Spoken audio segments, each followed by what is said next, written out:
Hello friends, good evening. Welcome back to my channel অনেক blog content. তোমরা সকলে কেমন আছো? আশা করি সকলেই ভালো আছো। আমি অনেকটা ভালো আছি। ফাইনালি আজকেও তোমাদের সামনে খুব সুন্দর একটা গঙ্গোৎসব শেয়ার করতে যাচ্ছি, আর সেটা হচ্ছে শঙ্করপুর। হ্যাঁ ফ্রেন্ডস, শঙ্করপুরেও গঙ্গা পুজো জাস্ট অসাধারণ হচ্ছে। মণ্ডপ প্রতিমা এক কথায় দুর্দান্ত করেছে। তো আমি প্রথমে দীঘা মোহনায় গেছিলাম, সেটা ওভারটেক করেই আমি কিন্তু বেরিয়ে যাচ্ছি শঙ্করপুরে।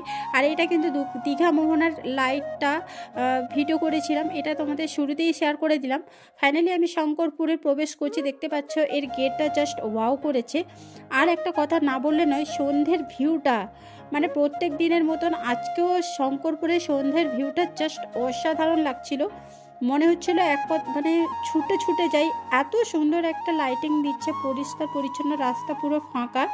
এই মোমেন্টটা জাস্ট আমার দারুণ লাগছিল। মনে হচ্ছিলো একটু শর্টস বানাই, বাট হাতে টাইম খুবই কম ছিল। ওই কারণে, যেহেতু আমরা অনেকটা দূর থেকে এসেছি, ওই কারণে আমাদের ভিডিও কমপ্লিট করে দেন আবার বাড়ি রিটার্ন করতে হবে। তো চলো একটু রাস্তার ভিউ দেখাতে দেখাতে আমি কিন্তু চলে যাব পুরো মণ্ডপে। তো দেখতে থাকো এবং সঙ্গে থেকো।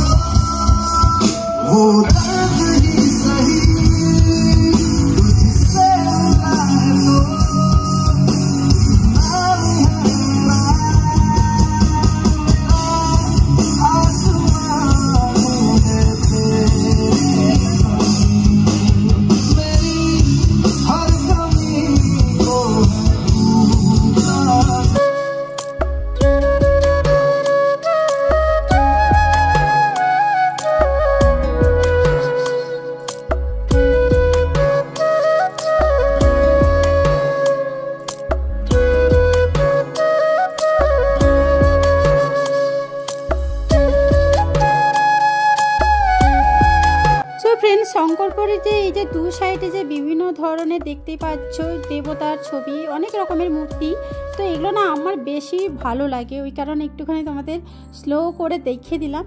আর ফাইনালি দেখতে পাচ্ছ শঙ্করপুরের গেটে চলে এসেছি, আর দুই দিকে এত লাইটিং দিয়েছে, পুরো রাস্তাটা কিন্তু লাইটিং দিয়ে কভার করেছে, পুরো ঝাঁ ঝকঝকে দেখতেই পাচ্ছ, মানে এক কথায় ওয়াও লাগছে। তো চলো দেখতে থাকো এবং সঙ্গে থাকো।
সো ফ্রেন্ডস, মণ্ডপে যাওয়ার আগের মুহূর্তে কিন্তু দুই দিকে অসংখ্য দোকানপাট বসছে, যেগুলো খাবারের দোকান, স্পেশালি মিষ্টি, জিলেপি, এইসব দোকান বসছে সারি সারিভাবে, যেটা ক্যামেরার মধ্যে আমি ক্যাপচার করেছি।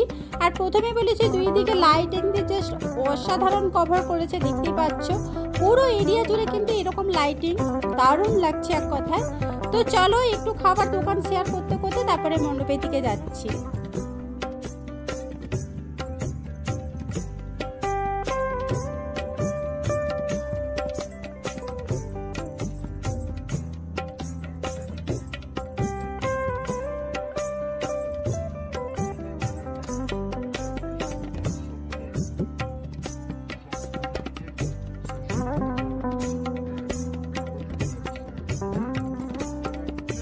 আর মাঝে মাত্র অল্প কয়েক মিনিটের ব্যবধানে আমাদের অনুষ্ঠান শুরু করবে। আমাদের সেই কলিকাতার সুবিখ্যাত বিচিত্র অনুষ্ঠান কণ্ঠে সঙ্গীত শিল্পী মিতা চ্যাটার্জি ও তন্ময় শুভ দাস। ফাইনালি ফ্রেন্ডস, আমি কিন্তু মণ্ডপটার সামনে চলে এসেছি, দেখতেই পাচ্ছ। মণ্ডপটা তো এক কথায় দুর্দান্ত করেছে, ওয়াও এক কথায়। তো ভেতরে প্রতিমাটা অবশ্যই শেয়ার করব। তো মণ্ডপের দুই দিকে কিন্তু খুব সুন্দর ডেকোরেশন করেছে এবং শিব বাবা আছেন, ঝর্ণা আছে, মানে এক কথায় বলতে গেলে পুরো দুর্গাপূজার সেই ফিলটা আসছে, মনে হচ্ছে আমি দুর্গা ঠাকুর দেখতে এসেছি অনেকটা দূরে। সত্যি কথা বলতে তোমাদের কেমন লাগছে জানিও, আমার তো মানে দারুণ দারুণ দারুণই লাগছে। তো চলো এরপর আমি ভেতর প্রবেশ করব। আর মণ্ডপ থেকে আমি একটু চারপাশটা ঘুরিয়ে রেখে দিলাম। এখানে প্রত্যেক দিন সাংস্কৃতিক অনুষ্ঠান হয়, কেউ না কেউ আসেন, তো বলেই দিলাম। তো চলো এরপরে মণ্ডপটার ভেতরে প্রবেশ করবো, সবটাই শেয়ার করবো। তো দেখতে থাকো এবং সঙ্গে থাকো।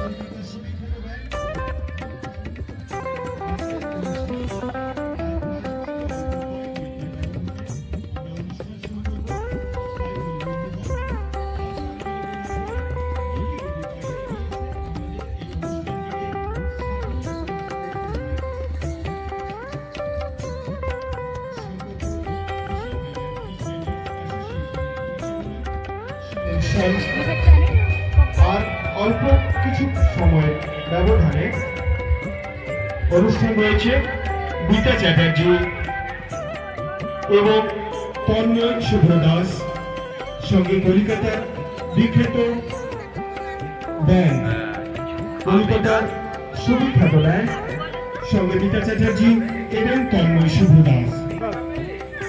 তাই বলি বন্ধুগণ, আর দেরি না করে আপনারা গুটি গুটি পাইয়ে দিয়েছে আমাদের বসার আসন সংগ্রহ করুন। আগত সমস্ত দর্শনার্থীদের উদ্দেশ্যে বলছি, আপনারা যারা মোটরসাইকেল নিয়ে যাচ্ছেন সেই রাস্তার দুপাশে দাঁড় করাবেন না, আমাদের মোটরসাইকেল সাইডে আসবেন।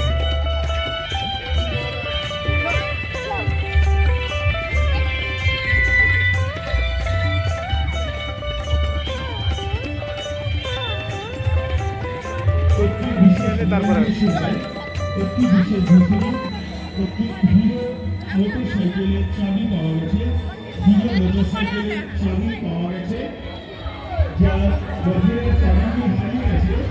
আপনি আমাদের অভ্যন্তরীণ অফিসে রাখা আছে, তাকে এখান থেকে নিয়ে যাবেন। একটি হিরো মোটরসাইকেলের চাবি হারিয়ে গেছে, আপনি আমাদের অভ্যন্তরীণ অফিসে নিয়ে যাবেন।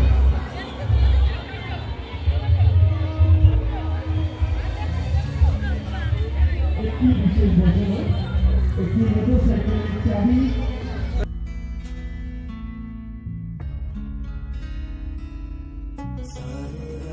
সো ফ্রেন্ডস, ফাইনালি এটা শঙ্করপুরে চলে এসেছি। ঠাকুরটা তো অসাধারণ করেছে, ভীষণই ভালো লাগছে। তো চলো ঘুরিয়ে দেখো, শঙ্করপুর গঙ্গা মেলায়।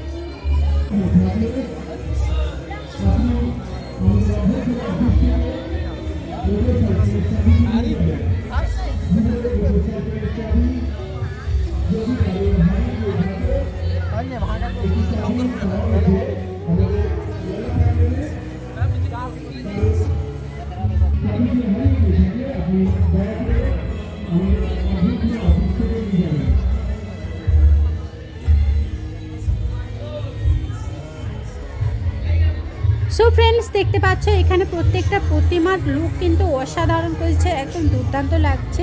গঙ্গা মাকে তো অসাধারণ লাগছে, পুরো দুর্গা পুজোর ফিল আসছে গাইস, কি বলবো। তো চলো একটুখানি দেখে না, তারপরে আসছি কথা।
নিরামিষ খাবার পকোড়া। টাটকা তাজা সুস্বাদু মুখরোচক খাবার খেতে চান তাহলে আমাদের এই স্টলে চলে আসুন। এখানে বাপির মাশরুম পকোড়া খেয়ে দেখুন বন্ধু। মাশরুম পকোড়া রয়েছে, আরো একটি নতুন আইটেম রয়েছে পটল মাশরুম পকোড়া। আসুন আমাদের এই স্টল বাপির মাশরুম পকোড়া স্টলে। আর দেরি নয়, মেলায় ঘুরছেন, এদিক ওদিক তাকাচ্ছেন, খাওয়া দাওয়া নিশ্চয়ই সেরে ফেলতে চান। আর মেলার খাবার মানে নতুন স্বাদের খাবার। সো ফ্রেন্ডস, যেভাবে মাশরুম পকোড়া চিৎকার করছে এবং নিরামিষ বলে এমনভাবে চিৎকার করছে, আমি ভাবলাম যে যাই নাহলে পকোড়াটাই টেস্ট করি, মানে মাশরুমের পকোড়াটাই টেস্ট করি। তো আমি এক প্লেটের দাম জিজ্ঞেস করলাম, বললো যে 50 টাকা, এবং অনেকেই কিন্তু খাওয়া দাওয়া করছে, তাই আমিও এক প্লেট নিয়ে নিলাম। তো চলো খেয়ে দিয়ে অবশ্যই তোমাদের রিভিউ দিব যে এই নিরামিষ মাশরুম পকোড়াটা কেমন হয়েছে। তো ফাইনালি দেখতে পাচ্ছ এখানে আমি নিচ্ছি, দাঁড়িয়ে আছি, আর আমাকে একটা নোট দিয়েছে, ছেঁড়া নোট, 10 বার করে নোট দিচ্ছে, পুরো ছিঁড়া টুকরো টুকরো, মানে যেগুলো চলবেই না। তো যাই হোক, তারপরে কোনো রকমভাবে আবার একটা নোট দিলে মোটামুটিভাবে চলবে। তো ওই জন্য একটু ওয়েট করছিলাম। তো পকোড়াটা নিয়ে বলছি, দেখতে থাকো।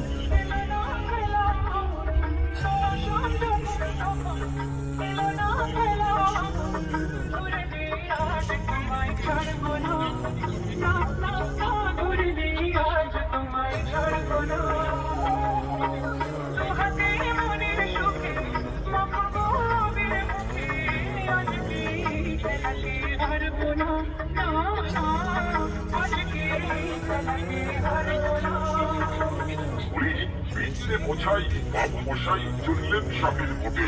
বিদ্যে বোঝাই বাবু মশাই চললেন। অনেকক্ষণ বাদে ফাইনালি হাতে পকোড়াটা নিলাম। তো টেস্ট করে তোমাদের বলছি, মানে বিশ্বাস করো গাইস, আমি কামড় দিতে পারছি না, এত পরিমাণে শক্ত। নারকেলে যেটা খোসা যতটা শক্ত, এই মাশরুমের পকোড়াটাও ততটাও শক্ত। মানে আমি এক পিস কোনো রকমভাবে খেয়েছি, আর কিন্তু খেতেই পারিনি, দাঁত ফাঁত একদম ভেঙে চুরমার হয়ে যাচ্ছে। তো চলো বন্ধুরা, মণ্ডপ দেখিয়ে আজকের ভিডিওটা কিন্তু আমি এখানে এন্ড করে দিব। তো আজকের ভিডিওটা কেমন লাগলো অবশ্যই কমেন্ট করে জানিও, ভালো লাগলে লাইক শেয়ার করে দিও, আর হ্যাঁ, চ্যানেলে নতুন হলে প্লিজ সাবস্ক্রাইব করে পাশে থেকো। সো বন্ধুদের, তোমাদের একটাই রিকোয়েস্ট, তোমরা এইভাবে আমাকে ভালোবাসা দিলে হয়তো আমি সামনের দিকে এগিয়ে যেতে পারবো। থ্যাংক ইউ সো মাচ আমাকে এতটা সাপোর্ট এবং ভালোবাসা দেওয়ার জন্য।